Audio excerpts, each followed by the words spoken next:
Hi everyone, so today I'm going to make a third installment of my video about books that I'll never read or that I'll probably never read, which in this case, I think for this kind of video, I will certainly never read them. They're ones that I definitely won't read.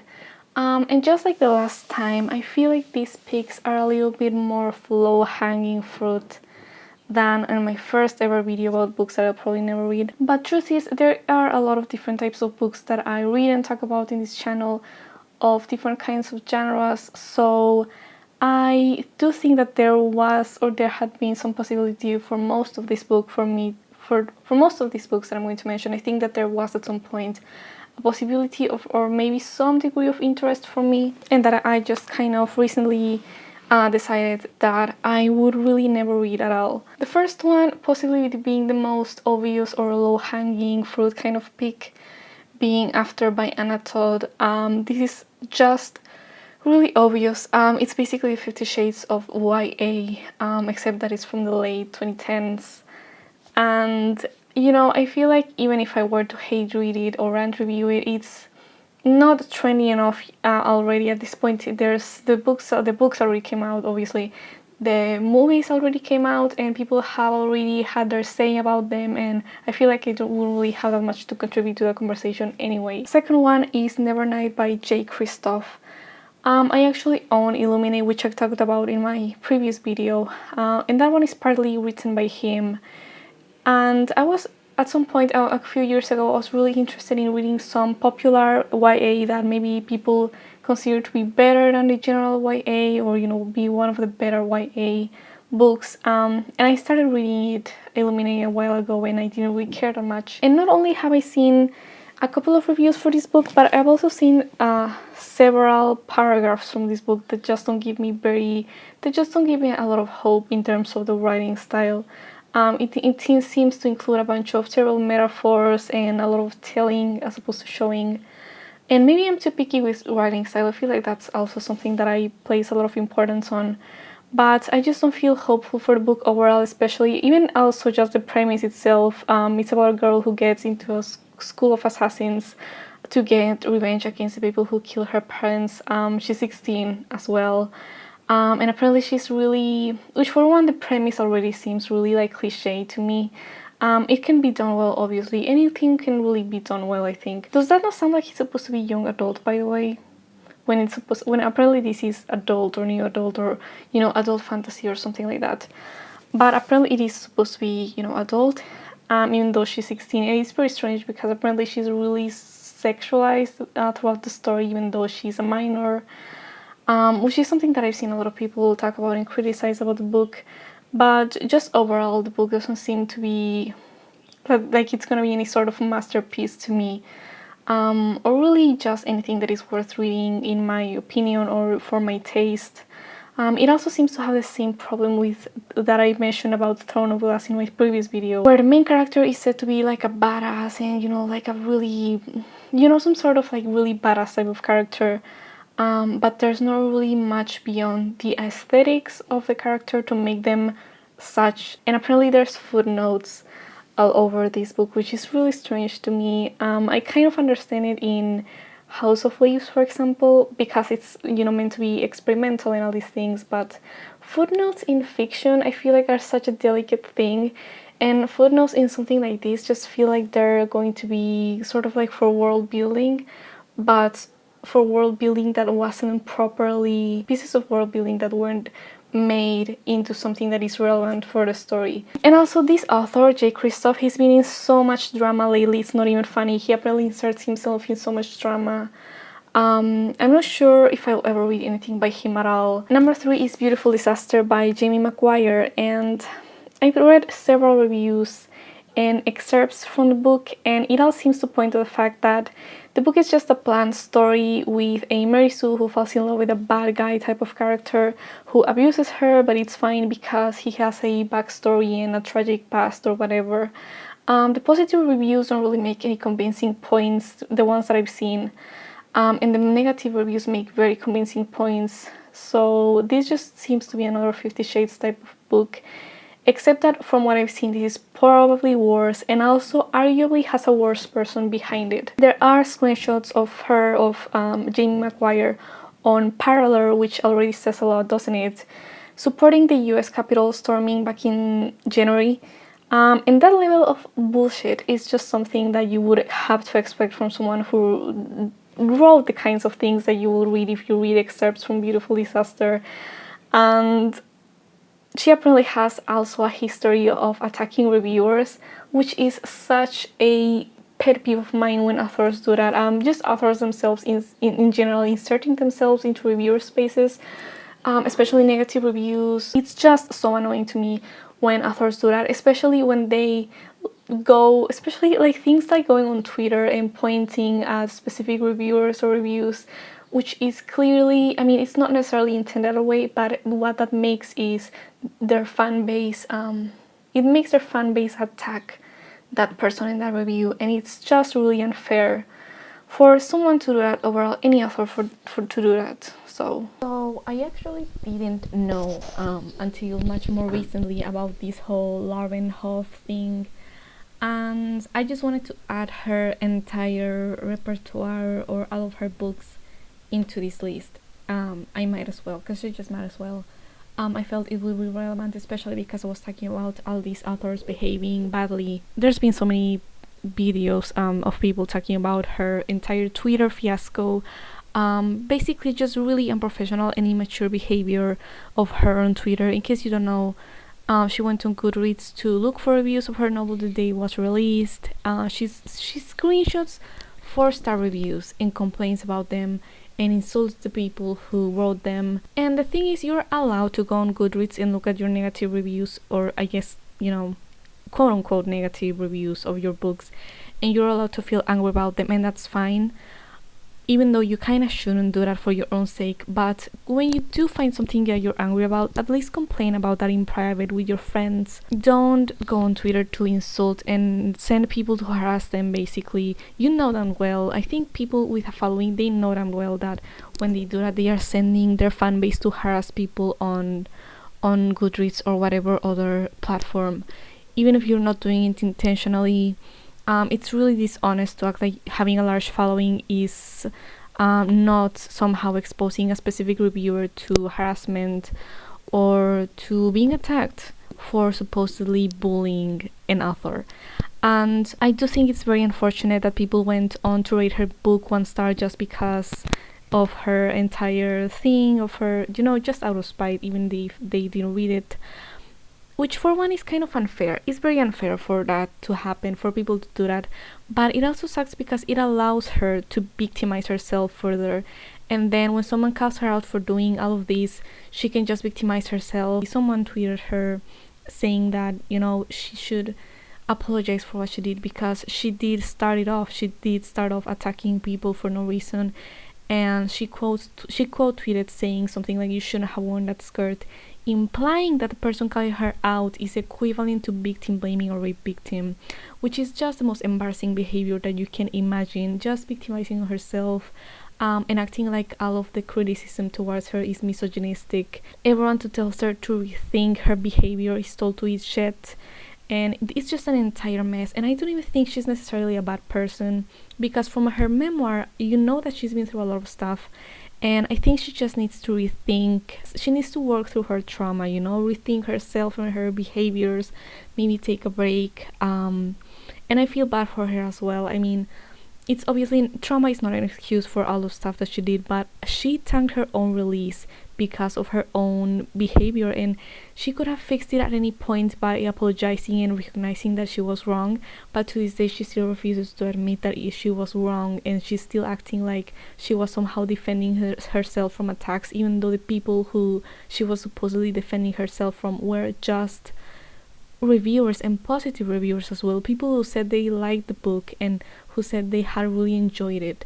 She attacked those people, and her defense was to publicly shame people for no reason. And it's honestly delusional that she thinks she's the victim in this situation, and I feel bad for her, but honestly, I'm not going to support her at all. And I think she still has to go through that rude awakening of realizing that she's not entitled to 5-star reviews and that not everyone is going to like her stuff, and it's fine, and it's not even personal. It wasn't even personal. Her supposedly negative reviews were never personal. She made it personal, and it was her mistake, and I hope that she's able to realize it sooner rather than later. Number 4 is Flowers in the Attic by V.C. Andrews, and I think that this is somewhat equivalent to when I talked about A Little Life by Hanya Yanagihara.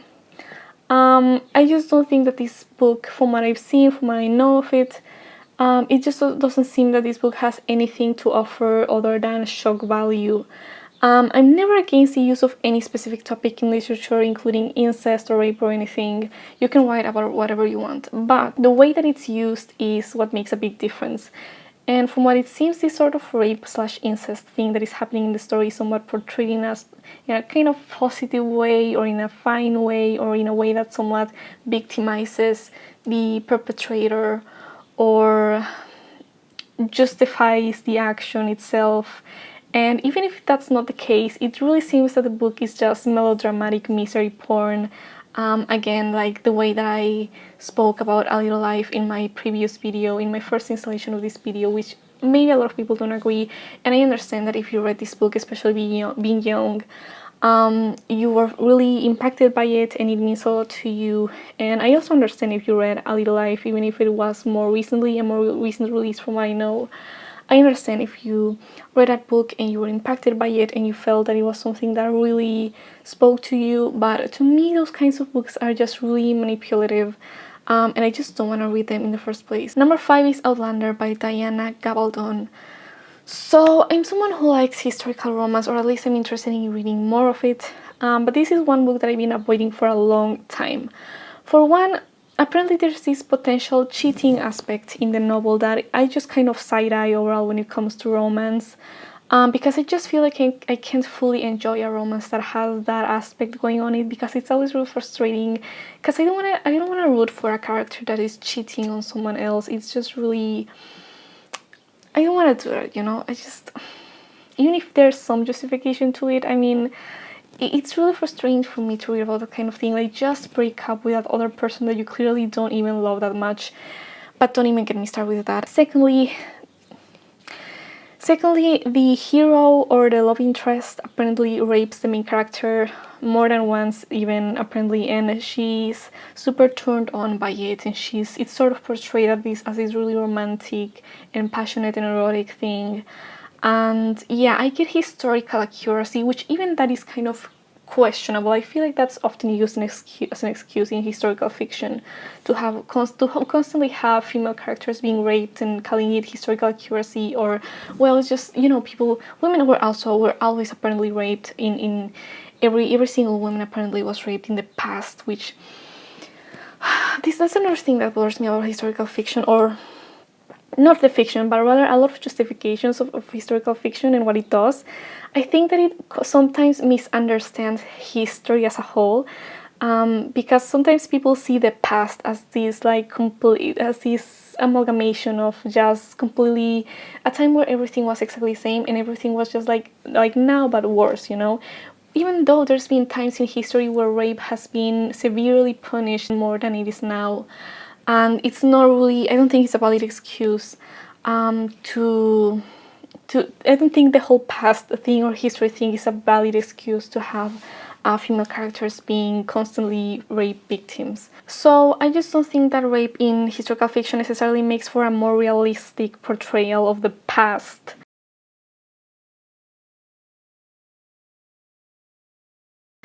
And again, because that of course also depends a lot on the specific context, the country, the culture, and the specific time period. Like maybe in a very specific time of war, it is very realistic that a lot of female characters would be victims of rape.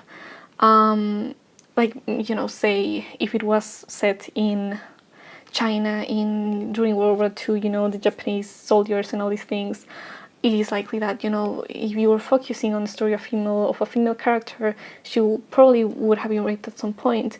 But I think that sometimes those things are just exaggerated and used just to create drama and to have a female character have a tragic backstory, when really a female character can have any sort of tragic backstory that doesn't really involve sexual violence at all. And of course, women in reality to this day, rape is very common to this day, even now. But women can also have problems and tragic backstories and trauma that has nothing to do with sexual violence, even though it is very common. So I've been going on a rant about this for so long, but I'm just trying to say that I just don't like this excuse being used to justify all the female characters going through rape so often. And even then, trying to make, aside from all of that, trying to make a female character, trying to make rape to be something romantic and cute is just another step that just adds to that trash pile, it adds no realism to the story either. I think that kind of thing, like, I think it's often used, this whole rape to love thing is often used as a sort of to make up for the lack of chemistry between characters in a romance novel, because there's no, if there's no real tension in the story, the author's just probably like, well, there's no real tension or conflict between them, so I'm just gonna have him rape her and then she's gonna fall in love with him. That's gonna be pretty much the entire story, or the entire tension or conflict between them. And to me, it's just really lazy, and I'm not sure that that's necessarily everything that Gabaldon does in this story, but I just hate that the use of that trope. Again, I feel like it's so oftentimes it's a sign of a lack of effort in really making a good story. Another one is Closing Time by Joseph Heller. This is a sequel to Catch-22, and it has a much lower rating on Goodreads than Catch-22. I liked Catch-22 when I read it. It took me a very long time to get through it, but I'm glad I read it. And the thing is, I would not reread that story. I would not reread Catch-22, and the idea of reading Closing Time feels like it would basically be rereading Catch-22, and I think it's just as long, actually, maybe a bit shorter, but Catch-22 feels just as long as it is. I mean, you really feel every single page. It doesn't read fast for me. A while ago, before I felt comfortable reviewing books that much, I made a sort of review or a comparison between Catch-22 and Henry Miller's Tropic of Cancer, basically because I felt like they were polar opposites in a lot of different ways, but I didn't really review either of them. I don't think I did. I'm not sure that I did in terms of giving them a rating and calling one better than the other. But if I had to choose between them, I would definitely reread Tropic of Cancer probably twice or 3 times before I read Catch-22. Because I liked it, it definitely had highlights and parts that were particularly interesting or funny, but for the most part I just felt like it was kind of reading the same thing over and over, and Closing Time is definitely not that attractive to me. Maybe if it was like 300 pages or so, or maybe half the size of Catch-22, but even then I'm not sure. Another one is the Hunger Games series. I was considering this one for a while because a couple of years ago, like I said, I was thinking that I wanted to read a lot of different YA books that were considered to be good, or that people who didn't really like YA that much rated highly or thought they were very good books. And Hunger Games was a series that a lot of people recommended, and they thought that it was a particularly good YA book. I'm sure it's a good series, but honestly at this point I just have lost interest in it completely. I feel like now that the hype has died down, people are actually more critical of it than they were back then. It seems to me that that's the case. And also there's things that I know about this book already that I just know that are going to annoy me the whole time, like the fact that there's a love triangle, and honestly I've been very disillusioned by dystopians recently. The more I read them, the more I don't know, disenchanted with them. And I have even less hope for YA dystopians. And on the same vein as well, the same goes for Divergent series and the Selection, Fifth Wave, I think it's called, any sort of YA dystopian. I feel the same way that I do with Divergent, which is that I just don't really care that much. But the reason why I mentioned Hunger Games is that seems to be the one that people consider to be the best one out of the YA dystopians, and that also seems to be the one that sparked the trend for them. Number 8 is another really obvious pick, I guess, and it is Anna and the French Kiss by Stephanie Perkins. I've seen so many rant reviews on this book, and from what I know of it, I wouldn't even hate to read it. It's just not even worth the time that it would take. It would just be so annoying to read. Again, there's like this whole cheating thing going on where you're supposed to side with a cheater. And also everyone has already made a bunch of rant reviews about it, so I wouldn't really be adding anything to that conversation either way. Most of the popular positive reviews that I found on Goodreads for this book are like from 10 years ago. So I honestly wonder whether those people would like it just as much if they would reread it this year, or today, being 10 years older. I think the same thing about Beautiful Disaster, actually. I feel like maybe a lot of people who read that back in like 2010 or 2011 or whatever would feel the same way after they reread it being older. Those are the eight books that I wanted to talk about as ones that I'm not going to read. And so I hope you enjoyed this video. Maybe you found it helpful, I don't know, funny or entertaining or something. Thank you for watching, and I will see you in the next one.